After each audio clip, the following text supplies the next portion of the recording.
welcome to my channel. My name is Sarah Lipkowitz and I'm a real estate agent based in Montgomery County, Maryland. I specialize in both homes and farms in Maryland and Virginia. And today I wanted to do another moving to Maryland video. It's 2021 and it's been a couple of years since I did the last one, and I thought it would be really helpful to provide you with some updates and some of my new favorites. Since I'm a real estate agent, I figure it makes sense for us to start with housing. Maryland's typical home value right now is about $362,000, and it varies quite a lot depending on where you are living in the state. For instance, Montgomery County is quite a bit more expensive than the rest of the state, with a typical home value of about $551,000. But there are parts of this state that are far more affordable to live in, and it really just depends on what your needs are and what type of housing you're looking for, because even in Montgomery County, it is possible to find affordable housing. If you're going to be buying a home when you move to Maryland, there are two things you really want to keep in mind. Number one, first-time home buyers do not pay state transfer tax. So that could save you a couple $1,000s at settlement. And a first-time homebuyer is anyone who has never bought a home in the state of Maryland. So if this is your first home in Maryland, you don't pay state transfer tax, and it's something you have to let your title attorney and your real estate agent know. The other thing you should keep in mind when you are buying a home in Maryland is that the Maryland Mortgage Program exists. And the Maryland Mortgage Program has grants and programs to help people buy homes. And they've got programs like down payment assistance and Smart Buy for people with student loans. If you go on their website, they have a list of participating lending institutions, but if you're looking for a lender and you don't know where to start, go ahead and reach out to me and I'd be happy to connect you with somebody who can help you check out some of those programs. If you know me, or you've watched any of my videos in the past about Maryland, then you know that I love food. So today I figured I'd talk about some hidden gems, some places that I've discovered across the state when I've been out hiking on the weekends, and also some chain restaurants. So I guess start with the chain restaurants. So Sardi's is one of my favorite restaurants in the area. It's a chain restaurant. It's one of the best cheap eats in the area, and they have Peruvian chicken and all of the accoutrements that go with it. It is so good and it is so affordable, and I really, really love that chain. We also have Cava, which is kind of a build your own Mediterranean bowl. They have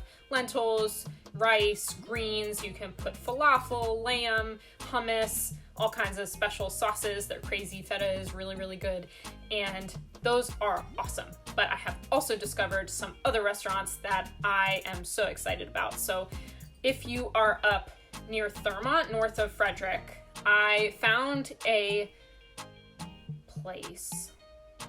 Okay, so I remember what they make and where it is, but give me 1 second to actually look at the name of it. The Furnace Grill and Crab House.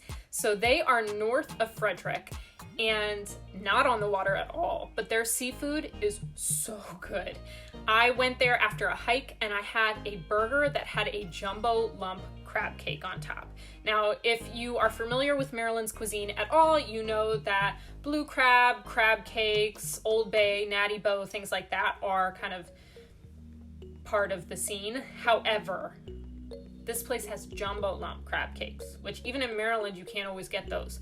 And if you ever talk to me about crab cakes, I have very, very singular opinions about how they should be made, because if it is anything other than jumbo lump, there will be shells and it will be stringy, and that is unacceptable to me. So I had a burger with a crab cake on top and it was incredible. So that's up in Thurmont. And if you are out near Pretty Boy Reservoir, which is another hike I've done, there is a barbecue stand called Charred that is really awesome. Their food was so good. They also have pit beef, which is a Maryland specialty, and they're next to an ice cream shop and a garden center, which is perfect after a hike. So I really love those places. Those were two that I checked out while I was out hiking, and they're a bit far out there if you're going to be in the DC area, but they might be worth a weekend trip. All right, so some of the others that I really, really love. I have really loved Taqueria Los Primos for a while now. Their tacos are amazing, their quesadillas are enormous, and I actually also love their nachos, and I'm not big on nachos, but for whatever reason, theirs are incredible.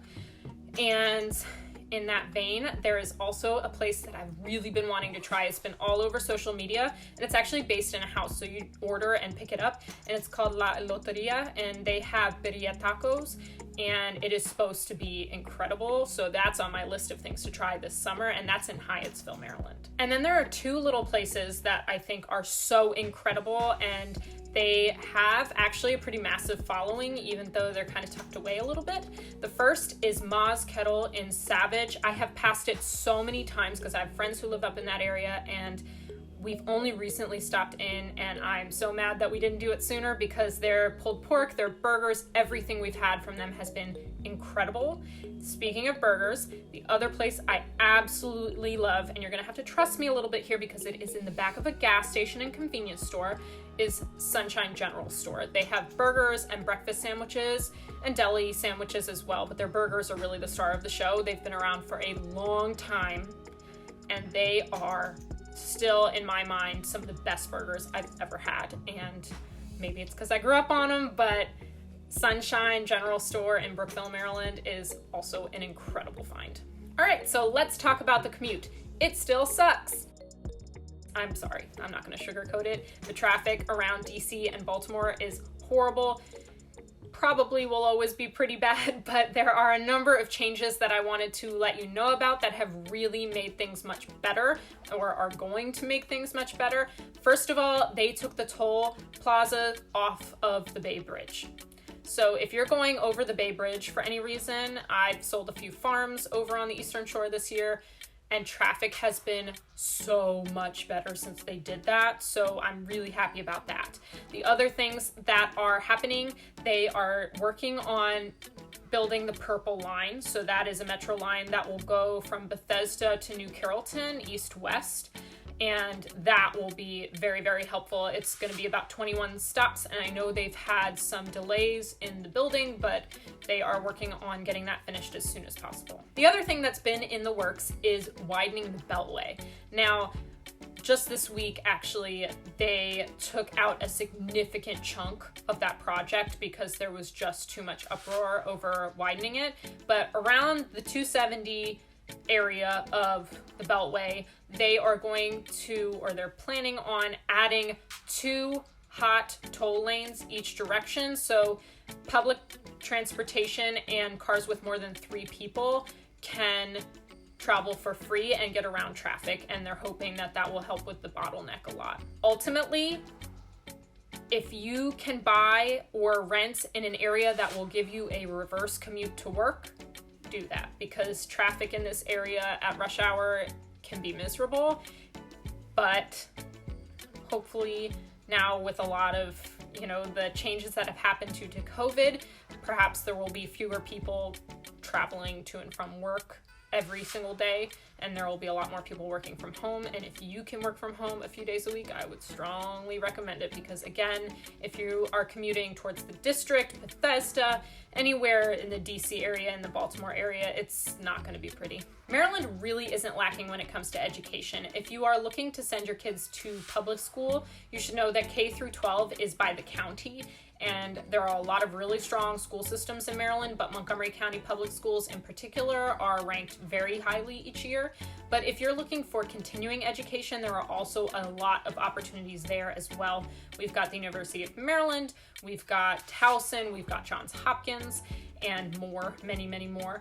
And there's also the Community College Promise Program, which provides need-based aid to middle-income families and individuals who are seeking higher and continuing education. And it essentially makes community college free for many Maryland residents, and it's something that's really important to know about. There is a lot to do in Maryland, and part of that is because the state itself is so incredibly diverse. We have mountains, we have lakes, we have shoreline. If you're on the Eastern Shore, you can check out Ocean City and the boardwalk there. You could go to Assateague Island, sit on the beach, check out the wild ponies. If you want to go out to the western part of the state, a lot of people like to vacation at Deep Creek Lake or go and hike in the Appalachian Mountains. Then there are so many things closer in as well. So if you're in Baltimore, there are free art museums. You've got the book thing, which is an awesome thing to check out. They've got free books for the community, essentially. and the National Aquarium. You've got a lot of cool towns you could take a day trip to. I personally really love going to Annapolis for the day. I like to spend the time on the water, have lunch, walk around, go shopping. It's our state capital as well, so there's a lot of history there. Bethesda is also really cool and walkable. And we've got sports teams. We've got the Orioles, we've got the Ravens, and a lot of Marylanders also support the DC teams. So there's just sports going on all the time here. And honestly, I know I mentioned hiking already. You could go to the Billy Goat Trail, you could go to Sugarloaf. There's so much to do, so many breweries, wineries, and new things popping up all the time. And personally, I've always believed that you can make a home anywhere. So I know, some people are so happy to move to Maryland, and some people are going to be missing their families and their friends, where they're coming from, and they're not so excited about the move, they're not so sure about the move. But to be perfectly honest with you, I think you can find a community anywhere, and you can find a place to live and be happy anywhere you are. So there are so many things to check out, and I really, really encourage you, if you're moving here, to get out there and check out some of the things that Maryland has to offer and see where you fit in.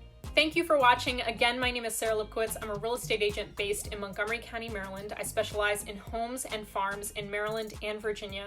I really hope you found this video helpful and that you'll remember to like and subscribe.